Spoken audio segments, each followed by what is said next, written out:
This is Project Overlord, an attempt to gain influence over the Geth by interfacing the human mind with the VI.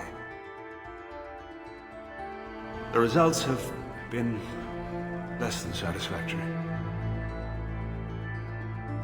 The Overlord Project, an attempt to brainwash and subjugate an entire species. A bid to avoid further conflict by seizing control of the very thoughts and actions of non-organic life forms. Of all the many abhorrent acts the human supremacist group Cerberus commits over the course of the events of the Mass Effect series, the Overlord Project manages to stand out from them all. This isn't due to their goals, however, but due to the methods that those in control use to achieve them, and their disregard for a vulnerable person who happened to be in the wrong place at the wrong time. Hello everyone, and welcome back to Game Assist. My name is Errol. It's been a while, but we're back and here to talk about all things access, liberation, and diversity in gaming. In this video, we're casting our eyes back to a simpler time, 2010 and the release of Mass Effect 2. This game is still a big deal. Universally praised, and with amazing gameplay and depth, Mass Effect 2 still holds up to this day. And with rumours of remasters for the Mass Effect Trilogy cropping up as I make this video, I couldn't think of a better time to dust the series off and talk about it. We're focusing on one mission in particular, and two characters that say a whole lot about how we discuss autism in the present day. In this video, we will be exploring autism in Mass Effect 2's Overlord DLC. If you like what we do, be sure to subscribe to the channel down below, find us on all our social media platforms, and subscribe to Game Assist on Patreon, where you can gain access to all kinds of exciting stuff. You'll find all the links in the description of the video. Before we go on ahead any further, I'm going to be posting trigger warnings for the topics I'm about to discuss, to ensure that any viewers who might struggle with these conversations have a bit more knowledge of what we're about to get into. This video contains depictions and discussions of the following: disability discrimination, otherwise known as ableism, abuse, specifically abuse toward disabled people from family members, as well as torture, body horror, and scenes of distress and violence. Now that we've got housekeeping out of the way, let's begin.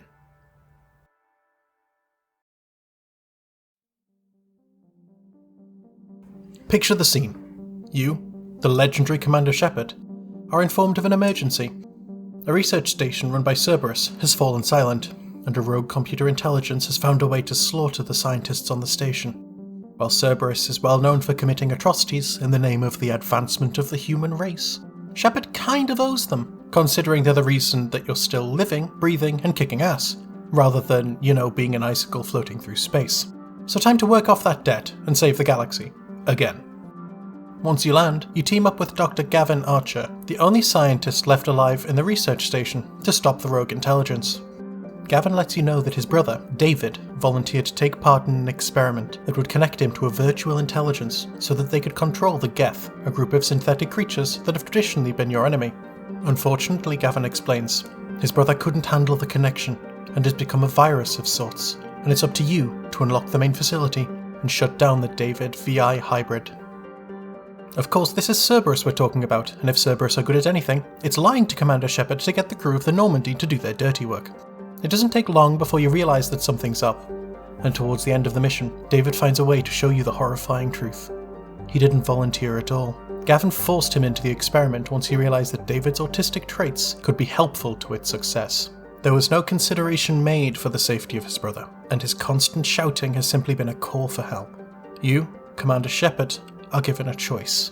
Does David stay, forcing him to continue living a personal nightmare but allowing Gavin to collect more data and possibly control the Geth?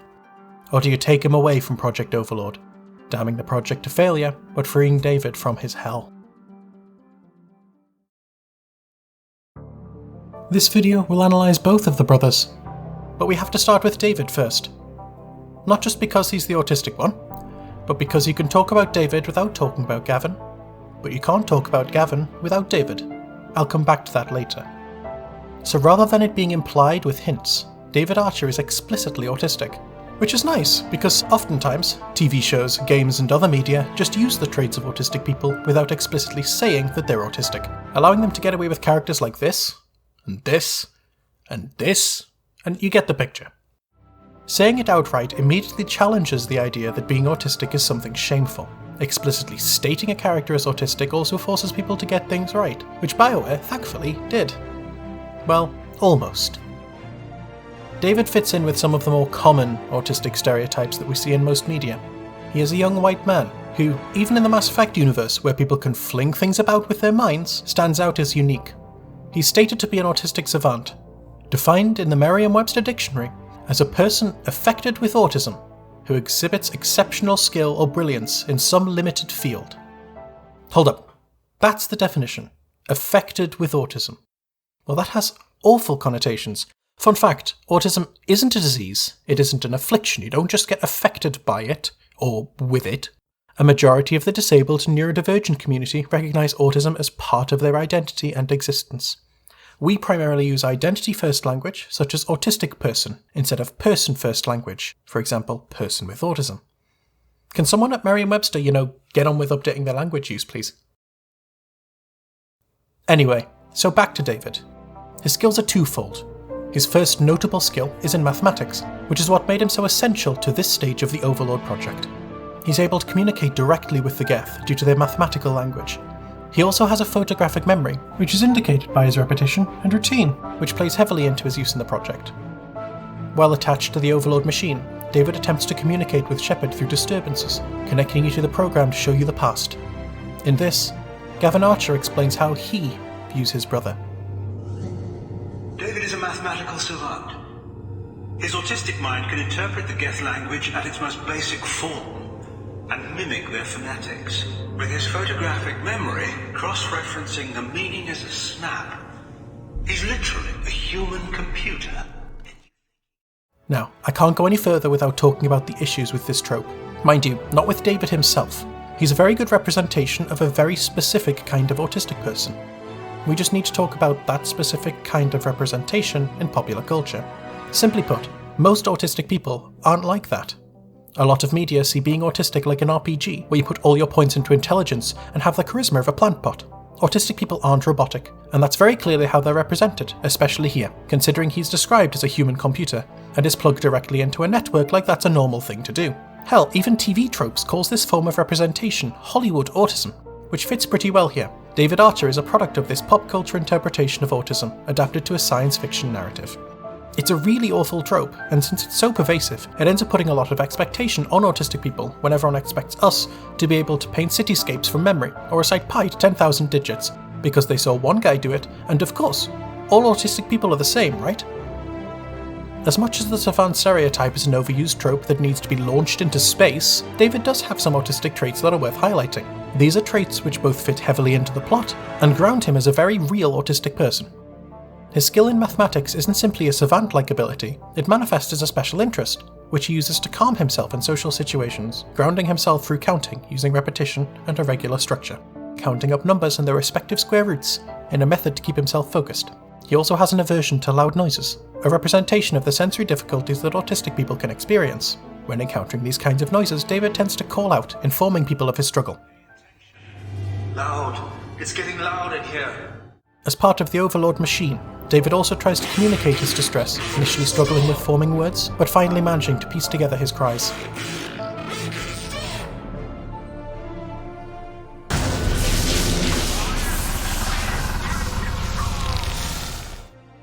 I can't personally relate to auditory sensory difficulties, but as someone with physical sensory difficulties, trust me when I say that experiencing something you find as a sensory aversion is the psychological version of putting your hand on a hot surface. You want to get out of it as quickly as possible. Now we've examined David and know who he is, let's look at his relationship with his brother, the head of the Overlord project, Gavin Archer. While it's possible to separate David's personality from his brother's, it's not really the same the other way around. Gavin exists as the person in control of David, and there's no real way to talk about Gavin Archer otherwise. Simply put, Gavin Archer is an accurate representation of a certain kind of carer who's willing to use an autistic person in their care for their own personal advancement. From the outset, Gavin is fully willing to paint his brother as the villain of the story, a volunteer for an experiment gone wrong. He also sees him as an asset, a tool, rather than a human. When you ask him what the consequences would be if his brother died, he does not indicate that you can't, or shouldn't, kill him, instead simply saying, Let's just hope it doesn't come to that. It becomes immediately clear that he does not value his brother as a human being, which is reinforced by the messages that you discover and that David tries to send you. He also sees David's autism in an incredibly discriminatory manner. For years, my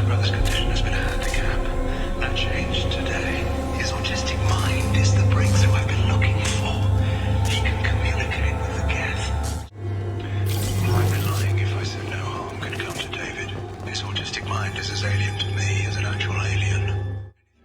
One of the disturbances that David shows you underpins how the relationship between Gavin and David is one of a man treating his brother like a tool. In this case, David is used as a literal notebook, using his skills to Gavin's advantage rather than allowing David to use them for himself, clearly underpinned by the idea that autistic people's skills are tools to be used by neurotypical people instead of themselves. David, can you repeat my notes from Thursday's experiment? Square root of 918.09 is 30.3. David, please pay attention. Gavin then snaps at him when he continues repeating his sequence, even when he knows he cannot handle loud noises. Of course, he apologises in a very blunt manner when David begins to struggle. I'm sorry, you didn't deserve that. Would you mind repeating my notes from Thursday's experiment? He also acts as if David doesn't know what he's saying, treating him like a program himself. David himself voices this as he repeats Gavin's notes. Log 137.3. The experiment yielded no discernible patterns of geth obedience. End dictation now, David. Hell, the Illusive man will have my head for this. Gavin is selfish. He cares only for his own safety, and cares little for the risk that he is going to put his brother in. When he is called into question about this, he reacts nonchalantly. And you think he can interface with the geth's neural network? I do. Is that even safe, Doctor? I see no harm in finding out. I'm going to tap David directly into the geth neural network and see if he can influence them. The danger should be negligible. David might even enjoy it. Here he reveals he does not care for David's safety.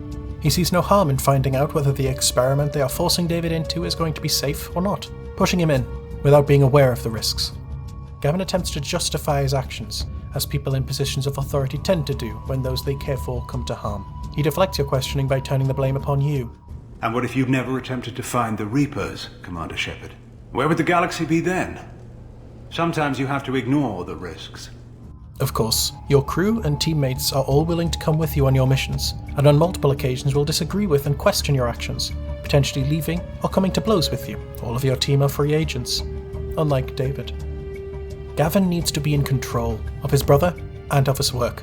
He sees the Overlord project as necessary for the future, and is willing to sacrifice the lives of his colleagues and the well-being of his brother for his results. He informs Shepard that his actions are ordained by, as he says, people who are too afraid to make difficult decisions themselves. When they pray for a miracle, they're really praying for men like me to make the tough choices.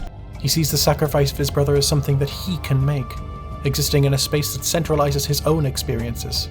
It's easy to just see Gavin as the trope of a mad scientist who uses those around him, but with David being autistic, this takes on another level.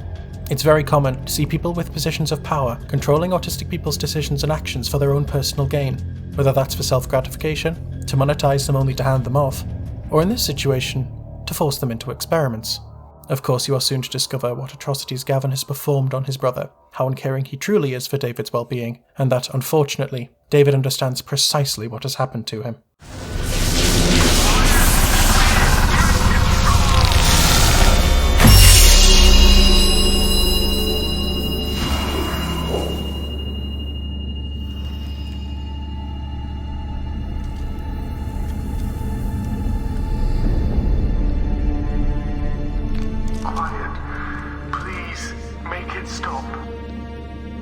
David Archer's experience as the center of Project Overlord is horrifying.